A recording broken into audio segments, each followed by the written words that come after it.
হালার পুথালা, তোর বোনের বিয়া করছি, তুই আমার শালা। এই ছোট্ট কালো হাঁসটি হাঁস হয়ে পুকুরে সাঁতার কাটতে পারে না।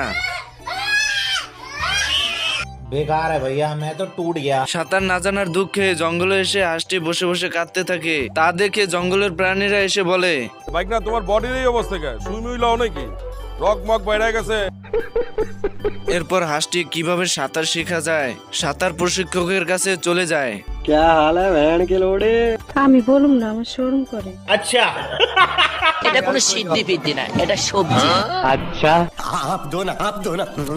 কিনছি রে কিনছি, আমি টেনশন কিনছি। সাঁতার প্রশিক্ষকের কাছ থেকে বুদ্ধি নিয়ে সাঁতার কাটতে চলে আসে।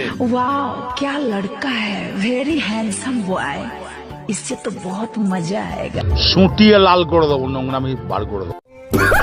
কুমিরটি হাঁসের বাচ্চাদেরকে দেখতে পায় এবং তাদেরকে খাওয়ার জন্য আস্তে আস্তে তাদের কাছে চলে যায়। ভাই আজ অমলেট नहीं बनाऊंगा, आज तेल का ऑमलेट बनाऊंगा।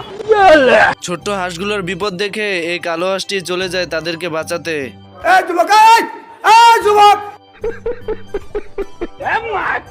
কুমিরটি হাঁসটিকে দেখে ফেলে এবং লেজ দিয়ে বাড়ি মেরে তার মুখের ভিতর ভরে নেয়, কিন্তু বেশিক্ষণ রাখতে পারে না কারণ হাঁসটি দাঁত ভেঙে বেরিয়ে আসে। তোরা কে কন্যাস আমার বাচ্চা, আমার বোর কাপড় পরছে আমার শাশুড়ি, আমি জানতাম না।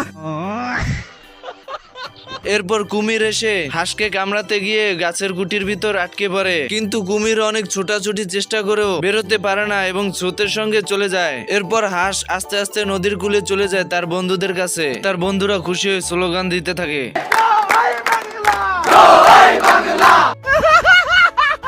এই হাঁসটি কুকুরটিকে খাঁচায় বন্দি করে দিল্লি থেকে পাকিস্তানে নিয়ে যাচ্ছিল। তা দেখে কুকুরটি বলে ওঠে, दिल्ली नয়, पिंडी নয়, নয় অন্য কোন দেশ, সবার আগে বাংলাদেশ।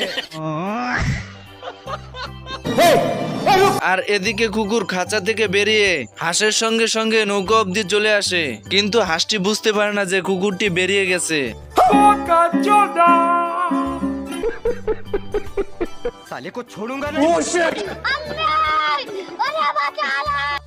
আরে এমালে তো কুকুর হয়ে বাদরের মতন গাছে গাছে ঝুলছে। सब क्या देखना पड़ रहा है?